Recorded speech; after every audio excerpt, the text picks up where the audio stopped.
Hello বন্ধুরা, welcome to my channel. আজ আমি পটলের মধ্যে ডিমের কুসুম কী করে হলো সেটাই তোমাদেরকে দেখাবো। তো তার জন্য আমি প্রথমেই গাছ থেকে কিছু ভালো ভালো দেখে পটল তুলে নেব। এই পটলগুলি থেকে অনেকে অনেক রকমের রেসিপি বানায়, আজ আমার রান্নাটা একটু আলাদা। বন্ধুরা, ভিডিওগুলি যদি সত্যিই তোমাদের ভালো লেগে থাকে তাহলে সাবস্ক্রাইব করে আমাদের পাশে থেকো।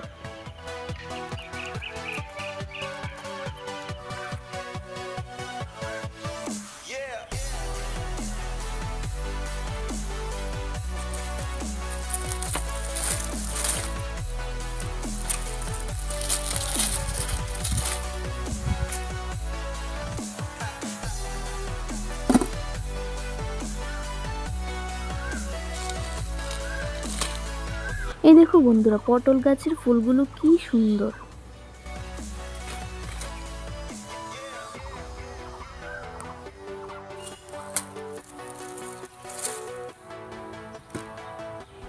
তো বন্ধুরা, এখন আমার পটল তোলা মোটামুটি শেষ হয়ে গেছে। এখন আমি পটলগুলিকে ভালো করে ধুয়ে তারপর ভালো করে কেটে নেব।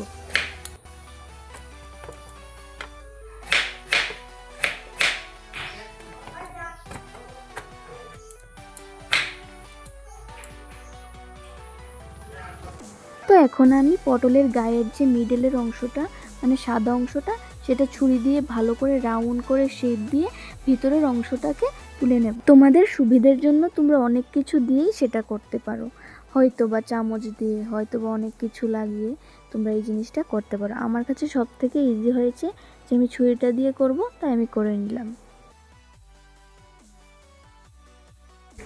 তো আমি ছুরি দিয়ে ভালো করে তুলতে পারছিলাম না মিডলের অংশটা, তাই আমি কি করলাম, আমার সুবিধার জন্য আমি একটি চামচ নিয়ে নিলাম। তো চামচ দিয়ে আমি ভালো করে মিডলের অংশটাকে তুলে নেব।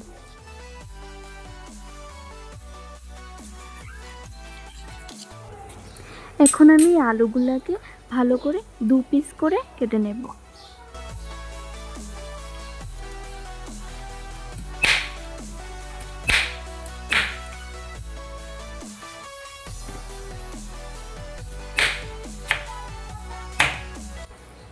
এখন আমি পেঁয়াজগুলোকে ভালো করে কুচি কুচি করে কেটে নেব।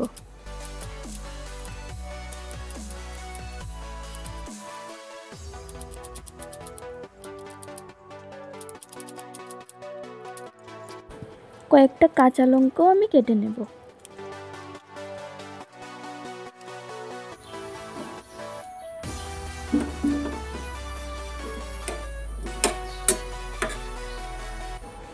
সেদ্ধ করে রাখা আলুগুলোর মধ্যে আমি গুঁড়ো লঙ্কা, হলুদ, নুন দিয়ে ভালো করে চটকে নেব।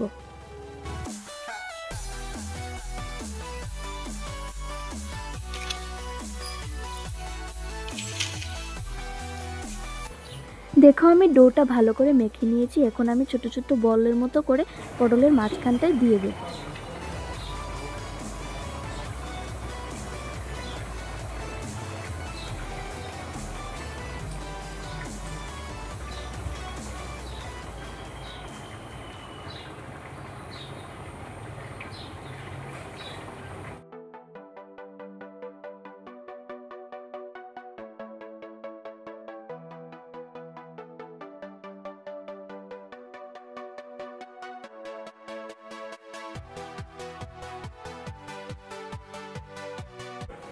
এখন আমি কড়াইয়ে তেল দিয়ে পটলগুলিকে এবং আলুগুলিকে ভালো করে ভেজে নেব।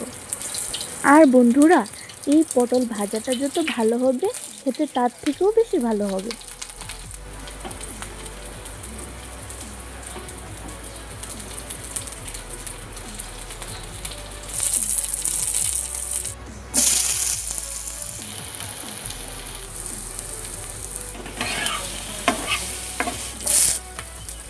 এখন আমি কড়াইয়ে পেঁয়াজগুলোকে ভালো করে ভেজে তার মধ্যে কাঁচা লঙ্কা দিয়ে দিব।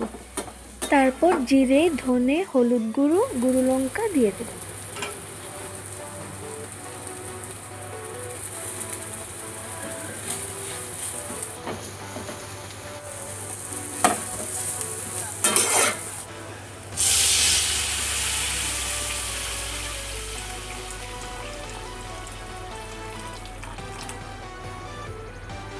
বন্ধুরা, ভিডিওটি যদি তোমাদের ভালো লেগে থাকে তাহলে please like, comment and subscribe my channel.